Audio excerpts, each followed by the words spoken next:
காங்கிரஸ் கட்சி தமிழ்நாட்டில் யாராலும் காப்பாற்ற முடியாது. கரூர் எம்பி ஜோதிமணி பரபரப்பு புகார். 2026 தமிழ்நாடு சட்டமன்ற தேர்தலுக்கு இன்னும் சில நாட்கள் உள்ள நிலையில் திமுக தலைமையிலான கூட்டணியில் இடம்பெற்றுள்ள காங்கிரஸ் கட்சியில் மீண்டும் திடீர் புகைச்சல் கிளம்பியுள்ளது.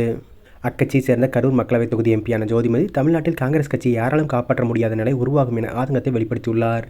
கடந்த சில மாதங்களாகவே ஆளும் திமுக கூட்டணியில் இடம்பெற்றுள்ள காங்கிரஸ் கட்சியை சேர்ந்த தலைவர்கள் தொடர்ச்சியான சலசலப்பை உருவாக்கி வருகிறார்கள். குறிப்பாக அக்கட்சியைச் சேர்ந்த எம்பிக்களான மாணிக்கம் தாகூர், பிரவீன் சக்கரவர்த்தி போன்ற நிர்வாகிகள் சேர்ந்த சில தலைவர்கள் ஆட்சி அதிகாரத்தில் பங்கு, தாவேக சார்பு கருத்துக்கள் போன்றவை பேசி பெரும் பரபரப்பை கிளப்பி வந்தனர்.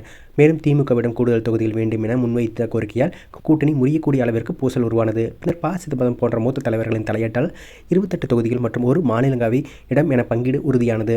அதைத் தொடர்ந்த கூட்டணியில் போட்டியிடப் போகும் தொகுதிகள் என்னென்ன என்பது திமுக தனது கூட்டணி கட்சிகளுடன் தீவிரமாக ஆலோசித்து வருகிறது.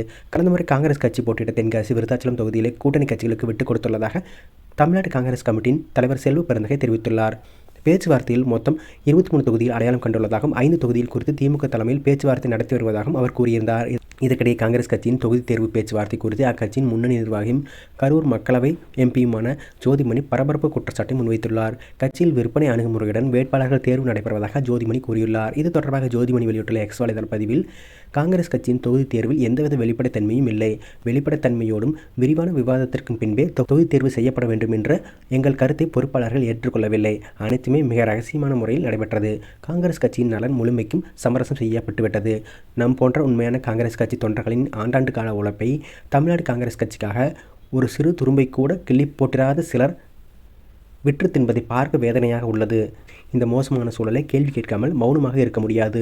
பொறுப்பாளர்கள், மாநில தலைவர்கள், சட்டமன்ற கட்சி தலைவர்கள் மட்டுமே கட்சி அல்ல. லட்சக்கணக்கான தொண்டர்களின் உணர்வும் உழைப்புமே கட்சி. பட்டியல் வெளியானதும் விரிவாக பேசலாம். இதே விற்பனை அணுகுமுறையோடு தான் வேட்பாளர்கள் தேர்வு நடக்கும் என்றால் தமிழ்நாட்டில் காங்கிரஸ் கட்சியை யாராலும் காப்பாற்ற முடியாது என தெரிவித்துள்ளார்.